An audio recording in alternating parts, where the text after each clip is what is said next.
कासचा परिसर आज आम्ही जिथून पाईपलाईन होणार आहे, म्हणजे कासचं पाणी जिथून आपल्या शहरासाठी येतं याची एक पाहणी केली. परत दुसरी गोष्ट म्हणजे जे लिकेज आहे, मूळतः लिकेजची पाहणी करायसाठी आलो होतो, पण त्यासाठी आम्हाला एक शटडाऊन घ्यायला लागणार आहे सातारा नगरपालिकेला. तो साधारण एक 2-3 दिवसाचा असेल काय सर? यस. कारण बरेच एक 4-5 लिकेज आहेत मोठे मोठे, ते काढण्यासाठी पूर्ण धरणात येणारं पाणी हे बंद करायला लागणार आहे. दुसरी गोष्ट म्हणजे साधारण 35 किलोमीटरची टोटल लाईन आहे जी यवतेश्वर आपल्या ह्याच्यापर्यंत 35 किलोमीटर भरती. त्यातली 25 किलोमीटर लाईन पूर्ण झालेली आहे आणि 10 किलोमीटरची लाईन अजून व्हायची आहे. तर त्यासाठी ते आम्ही काम आता लवकर कसं मार्गी लागेल याचा एक पाठपुरावा करणार आहे. आता इथून जे पाईप इथं जोडायची पहिली 900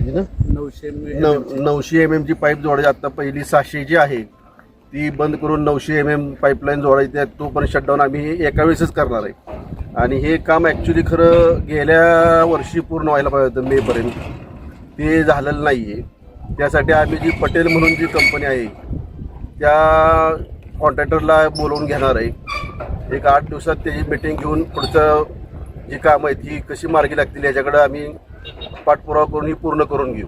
नागरिकांना आम्ही आता कंपनीशी बोलून हा जो शटडाऊन हा काम करायला कंपनीचे लोक लागणार आहेत, ती कंपनीच्या लोकांशी बोलून हा शटडाऊन कधी घ्यायचा हे म्हणजे नेक्स्ट वीकमध्ये शनिवारचं आमचं नियोजन आहे.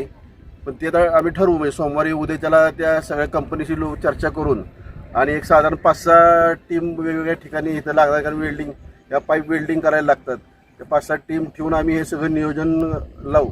हे जे 2-3 दिवस शहराचं थोडं विस्कळीत पाणी पुरवठा होणार यासाठी मी नागरिकांना आवाहन करतो की नगरपालिकेला आपण सहकार्य करावं, की जेणेकरून पुढं आपल्याला उन्हाळ्याला तोंड द्यायचं आहे. तर उन्हाळ्याच्या काळात परत पाणी पुरवठा खंडित होऊ नये यासाठी आम्ही ह्या प्रिकॉशनरी मेजर सगळ्या आत्ता काय काय घ्यायच्यात हे ठरवलेलं आहे.